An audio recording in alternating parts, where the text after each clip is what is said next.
मैं हूं कहानी वाला और मैं लेकर आया हूं आपके लिए एक नई कहानी, मेरा दोस्त। समय के साथ पुरानी यादें धुंधली होती चली जाती हैं। बचपन की अल्हड़ता, मासूमियत कब हमारा साथ छोड़ देती हैं, इसका एहसास मात्र भी नहीं होता। हम बड़े हो जाते हैं और जिंदगी की आपाधापी में वो दोस्त जिनके साथ हमने ना जाने कितने ही अनमोल समय व्यतीत किए होते हैं, वो कहीं पीछे छूट जाते हैं और जिंदगी है कि चलती जाती है। हमारे दिल की शुद्धता में संदेह, घृणा, भय, व्यवहारिकता, नकारात्मकता जैसे कुछ लक्षण स्वतः स्थापित हो जाते हैं। अगर एक तरह से देखा जाए तो इनमें खुद में शायद कोई बुराई नहीं है। जिंदगी से लड़ने की क्षमता शायद सिर्फ शुद्धता से ना आए। नकारात्मक रवैया भी सकारात्मकता की ओर धकेलते हैं। लेकिन जिंदगी नामक गाड़ी के रेयर व्यू में अगर देखें तो जो गंतव्य पीछे छूट गए उन्हें फिर से जीने का मन तो जरूर करता है। अंग्रेजी में एक बड़ा ही अच्छा टर्म है इसके लिए, नॉस्टैल्जिया।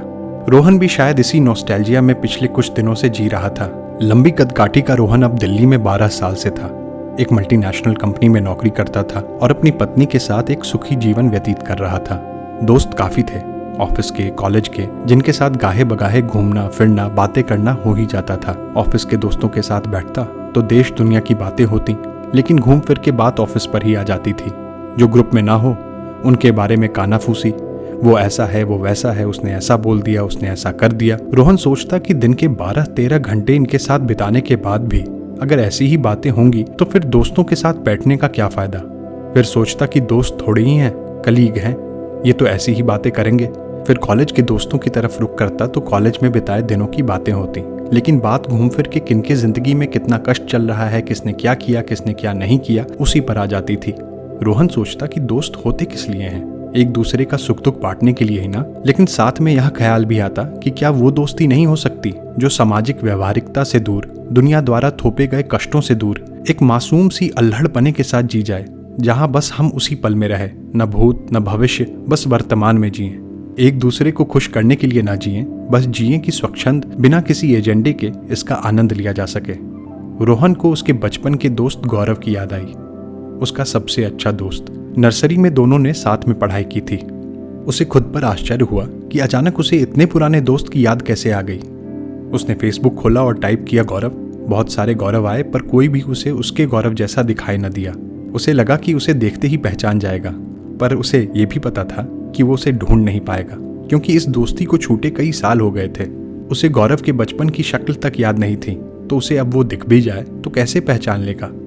कितना अजीब है ना, जिस इंसान के बारे में रोहन इतना सोच रहा था उसकी शक्ल तक उसे याद नहीं, पर यह जरूर पता था कि वो एक और सिर्फ एक ऐसा दोस्त था जिसके साथ उसने सबसे प्यारा समय बिताया था। बाकियों की तरह वो ग्रुप्स में नहीं खेलते थे, साथ लंच करते थे और स्कूल के बाद क्योंकि वह रोहन का पड़ोसी भी था तो दोनों साथ में रोहन के घर के लॉन में भी खेलते थे। उनकी शामें सिर्फ उनके लिए बनी थीं, बिना किसी रुकावट के, देर के। हर रोज शाम 5 बजे गौरव बैट लिए रोड के किनारे किनारे दौड़ा चला आता था और रोहन मेन गेट के बाहर उसका इंतजार करता था।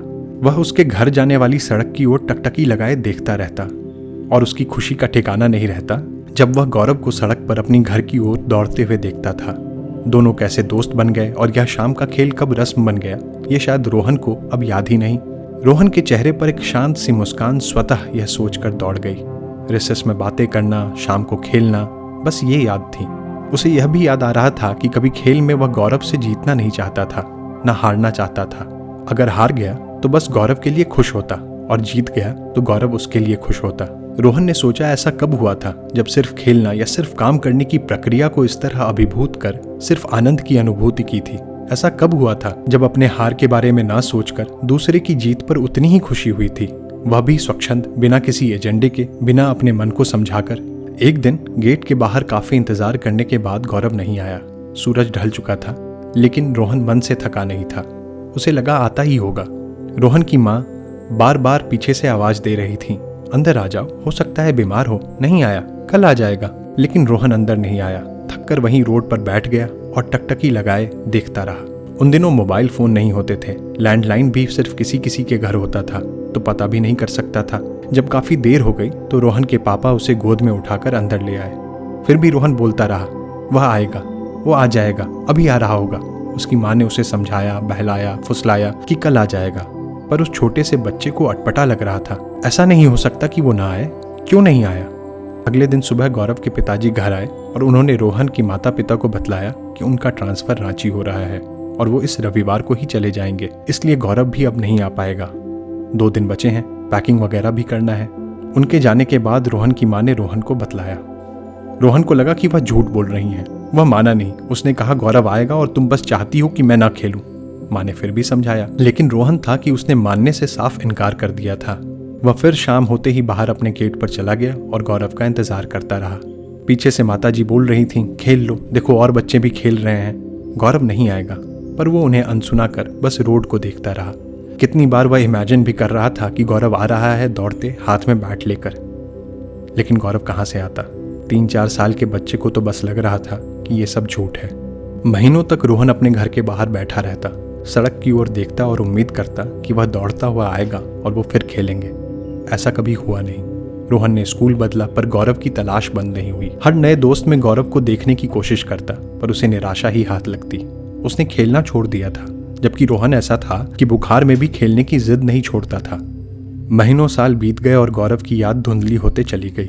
नए दोस्त बने, शहर बदला और खुद रोहन भी बदल गया। वो फिर कभी नहीं मिले और रोहन यह जानता है कि वो फिर कभी नहीं मिलेंगे।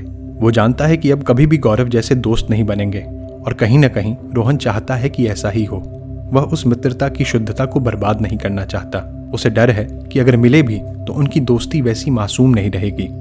इसमें कोई बुराई रोहन को दिखाई नहीं देती। शायद ऐसे ही किसी संबंध मतलब की खोज उसके जीवन का अभिप्राय बन जाए, चाहे वो दोस्ती इंसानों के साथ हो या अपने काम के साथ, या फिर वो जीवन ही स्वयं क्यों न हो। ऐसे संबंध ही हमें निरर्थक अर्थ की तलाश की प्रेरणा देते हैं। अनकहे शब्दों से सब कह जाते हैं। प्रेरणा देते हैं कि हम अपने जीवन के हर अनमोल क्षण व्यक्ति को संजोए महफूज रखें। वो दोस्ती आज भी रोहन को यह आशा देती है कि किसी दिन जब वह घर जाएगा और अपने गेट के बाहर उस रोड की ओर टकटकी लगाए देखेगा तो गौरव दौड़ता हुआ उसकी ओर आता दिखेगा। रोहन सोचता है कि क्या वह उसी तरह मुस्कुराएगा जैसे बचपन में उसे देखकर मुस्कुराता था, या फिर अपनी यादों के बोझ में दबकर रोएगा।